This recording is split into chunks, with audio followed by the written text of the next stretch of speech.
This is the 1-2-2 forecheck, which is our primary forecheck that we put into play when their team is going to have a relatively clear breakout. This is a case where maybe we've had a puck that's been dumped in, or we've gone for a change and they're going to clear the puck out and have a little bit of a head of steam coming up the ice. What we would like to have happen is for their player, in this case, the guy with the X and the puck, to be encouraged to skate the puck up the direction that we want it to go. What we do to make that happen is we send our F1 on an inside-out route to encourage that player to go up the ice.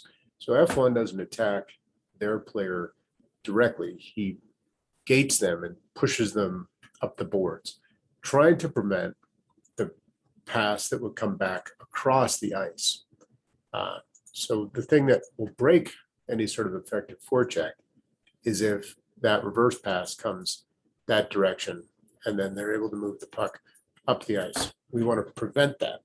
So F1's job is to take an inside-out route like it's drawn on the screen, and they want to have their stick on the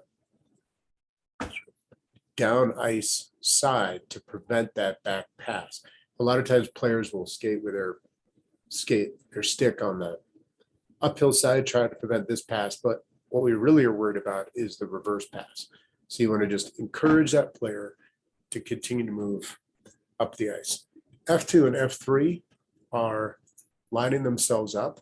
And so if everything is going well, they're essentially on a line like this, where they're equidistant from each other and they're on a line across the board. So the idea then is that the X player is going to move it up the boards. We encourage them to funnel up in that direction, and they're either going to skate directly into trouble, where our players can attack them directly along the boards by crashing this way, like that, where they'll pick him off in that particular side. We want X to skate up into the boards, or X is going to make a pass up the boards to their waiting winger.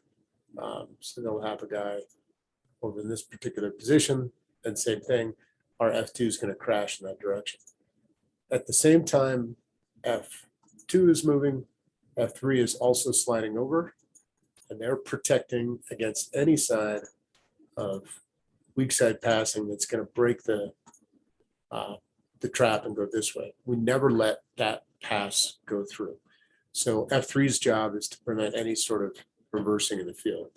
D2 and D3 are moving similar fashion to F2 and F3, sliding over in this direction like this. So again, D2 is responsible for any sort of strong side pass, where D1 is looking for any kind of reversal, right? A lot of teams will send their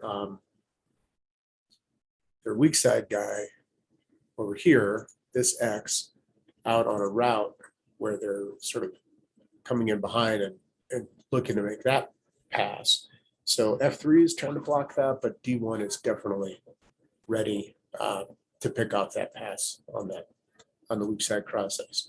So the idea here is that basically F1 is funneling all of the activity down the boards, down the side, where then F2 can crash and trap them on the boards, and then D2 can clean up the mess, and we prevent any sort of backside passing going back the other way. One thing to keep in mind here is a lot of teams will try to break the trap effectively by working the pass backwards. So one of the most effective ways to set up and break the trap is to hinge it. So in our case, we're going to teach as frequently as possible, we'd go backwards across the ice. If you watch guys who are really good at hockey, they'll go back and forth to the defenseman multiple times, back behind the net, whatever it takes to set the play up so that they can get a clear path up the ice. But at our level, what players will often do is they'll just race up what they think is open ice. They're encouraged to see this as open by F1, and F2. And then as they get there, F2 is crashing down on them laterally. Players have a very hard time seeing players and moving across the ice. So that's why this trap is so effective.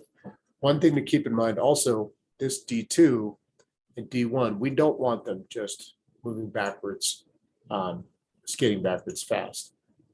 We would, one of the problems that we can run into is that these guys just sort of panic, evacuate the zone quickly, and sort of leave this enormous area in the middle of the ice free. So D2 and D3 have to remain disciplined and clog up the neutral zone. So at no point do we ever want D2 and D1 to be below the blue line during the time that we're executing the trap. In fact, if the player X is moving up in this direction, D2 has to be ready to see this pass and step up and intercept that pass. So we don't want our F2 and F3 or D2 and D1 to be moving backwards. We want to aggressively trap them and stop the breakout in the neutral zone.